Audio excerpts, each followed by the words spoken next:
Hello everyone, কেমন আছেন? আমি ভালো আছি। আজকে আপনাদের সঙ্গে শেয়ার করব পোস্ত বড়া। দেখুন, পোস্তটা ভিজিয়ে রেখেছি এইভাবে।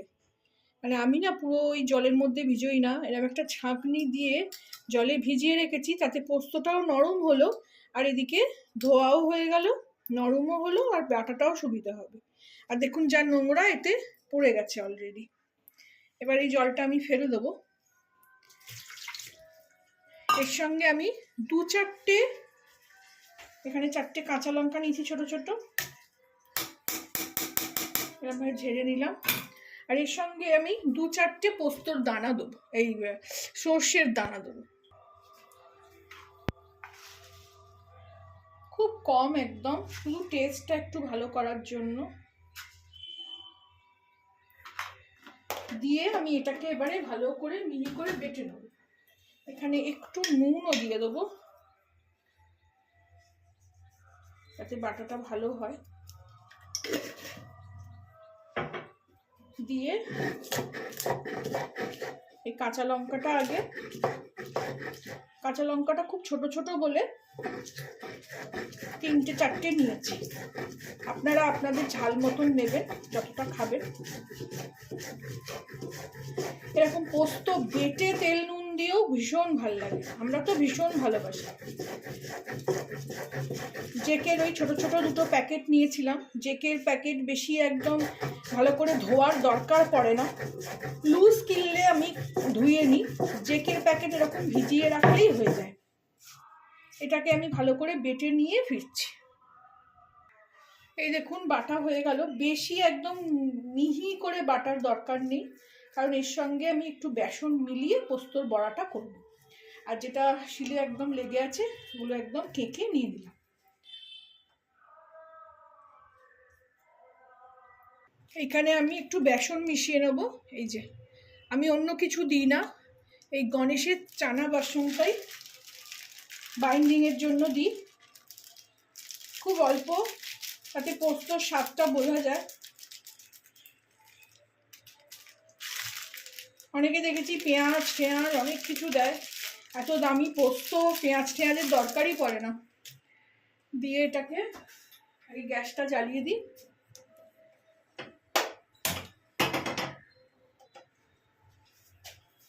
এটাকে আমি ভালো করে একটু নুন দিয়েছি, আর একটু লাগবে মনে হচ্ছে, কারণ বেসন পড়বে তো।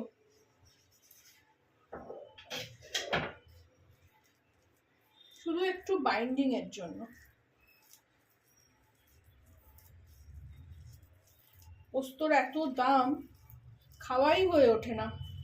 আগে যখন আমার শাশুড়ি বেঁচে ছিলেন, তখন প্রত্যেক বৃহস্পতি শনিবার দিনকে পোস্ত হতো। আর এখন পোস্ত আর খাওয়া যায় না। খুব ফ্যান্সি করে ওই 2টো 20 টাকার প্যাকেট আনাই। এখন তো দুজনে আছি, ছেলেও খেতে খুব ভালোবাসে, তো কি আর করবো, এ তো অনেক দিন পর খাচ্ছি। আজকে একটু ডিম কষা করেছি আর পোস্তর বড়া। এদিকে আমি গ্যাসটা চালিয়ে দিয়েছি, সসপ্যানটা গরম করে নিয়ে ফিরছি। এখানে ফ্রাইং প্যান গরম হয়ে গেছে।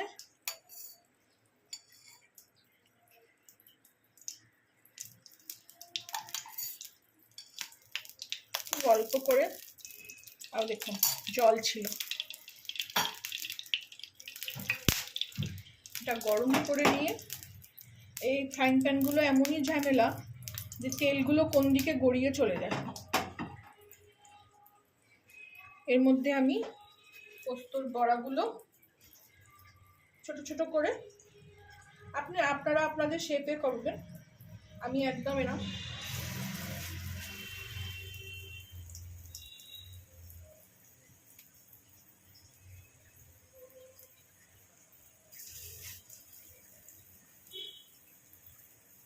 একে এরকমভাবে পোস্তর বড়া খেতে ভালোবাসেন জানাবেন।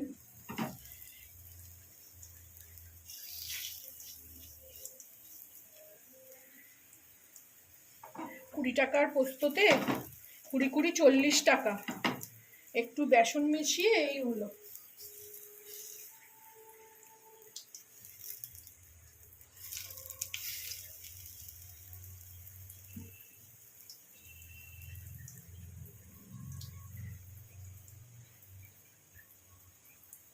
ভেবেছিলাম একটুখানি বাটাও রেখে দেবো, কিন্তু আর হলো না।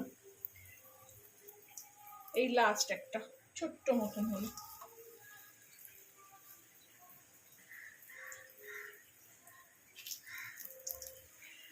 এইভাবে এটাকে ভাজবো এক পিঠটা, তারপরে উল্টো পিঠ করবো। আঁচটা কমিয়ে দিয়েছিলাম, আঁচটা বাড়ালাম। এই দেখুন, এরা উল্টে দিয়ে একটু একটু করে চেপে দেবেন। শুকনো ভাতে তো একটু বেশি করে হলে তো আর কিছু চাইই না। অনেকদিন থেকেই ইচ্ছে করছিল, আজকে সেটা পূরণ হলো। এটাও পিঠটা ভালো করে ভেজে নেব,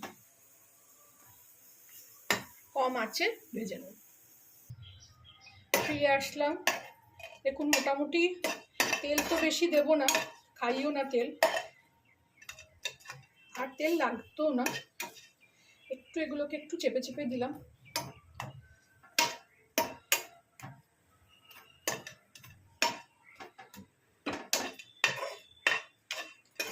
একটু ভালো করে সেঁকে নেবো, এটা আবার গুঁড়ো হয়ে যাচ্ছে, বেশি মচমচে হয়ে গেছে।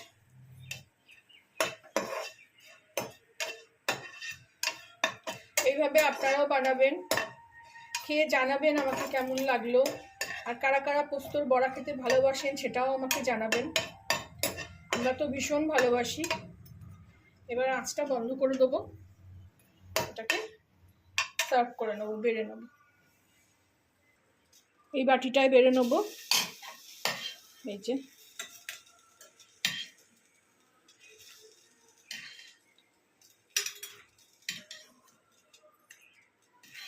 গরম গরম ভাত দিয়ে একদম জমে যাবে আজকে পোস্তর বড়া। আপনারাও এইভাবে বানাবেন, আমাকে জানাবেন কেমন লাগলো। ভালো লাগলে আমার চ্যানেলটাকে একটা লাইক, শেয়ার অ্যান্ড সাবস্ক্রাইব করে দেবেন। Thank you for watching.